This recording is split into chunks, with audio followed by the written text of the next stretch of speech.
भिन्नक्षम हेले भी लक्ष्य स्थल में पहुंचवा मन दृढ़। दुनिया रे भिन्नक्षमों अलग अलग विचार रही। केतेबेले किए केउं दृष्टि रे जने भिन्नक्षम को देखे ताहा सही लोक ही कहि परिबो।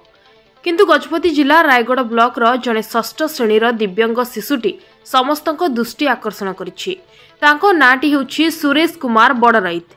से सरकारी एसएसटी उच्च माध्यमिक विद्यालय रायगढ़ छात्र अटंती। उक्त छात्रंक प्रतिभा सेतेबेले देखिबाकू मिलिला जेतेबेले स्कूल रे एक क्रीड़ा प्रतियोगिता अनुष्ठित हैला।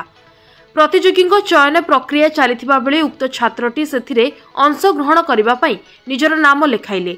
हेले तार दिव्यांग को देखि से काले आहत होइजिबो भाबी अन्य कोनोसी क्रीड़ा रे भाग नेबा पई कहिले क्रीड़ा व्यवस्थापक।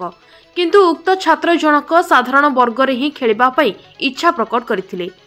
तार आग्रह देखि क्रीड़ा व्यवस्थापक माने ताकू खेलिबाकू सुजोग देथिले। से सुजोग पाइला परे बहु पिलांक सह अखाडिया प्रतियोगिता रे बारंबार प्रथम आसी समस्तक दृष्टि आकर्षण करथिले।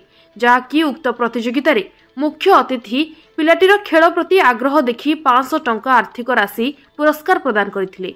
जहाकू नहीं उक्त विद्यालयर अध्यक्ष श्री सुरेश साहुकार एवं पीटी शिक्षक श्री संतोष कुमार पंडा पिलाटी को विशेष क्रीड़ा तालीम दी गजपति पाई गौरव आनिबे बोली आज 10टा बेले कहिसंती।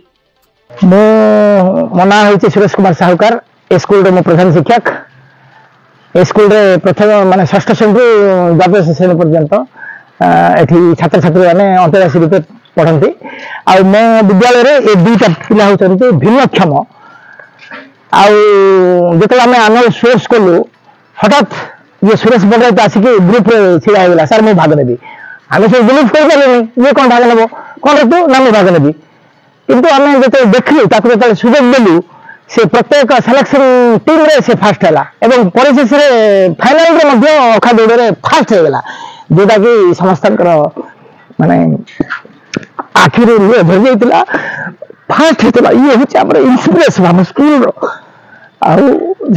विशेष माने आम ध्यान देचु मुख्य अतिथि आसते श्रद्धार आमको 500 टंका पुरस्कृत करते। मोर परिचय संतोष प्रसाद पंडा क्रीड़ा शिक्षक यही स्थानीय विद्यालय। सर बर्तमान गोटे जो आपंकर जो छात्रटी जड़े बर्तमान समय से प्रथम आसिले पुणी आमर पुरस्कार भी कले दियो तो सर कौन कहे जेहेतु से जड़े भिन्नक्षम छात्र कौन कह से पिलाटी दिव्यांग किंतु जो से प्रथम थर वार्षिक क्रीड़ा सामिल होगा इच्छा प्रकाश कला प्रथम सुजोग देलु देला समय आम देखा पाइलु निरीक्षण कलु से कि पिलाटीर आत्मविश्वास आ स्पोर्ट्स पोटेंशियलिटी बहुत बढ़िया अच्छी।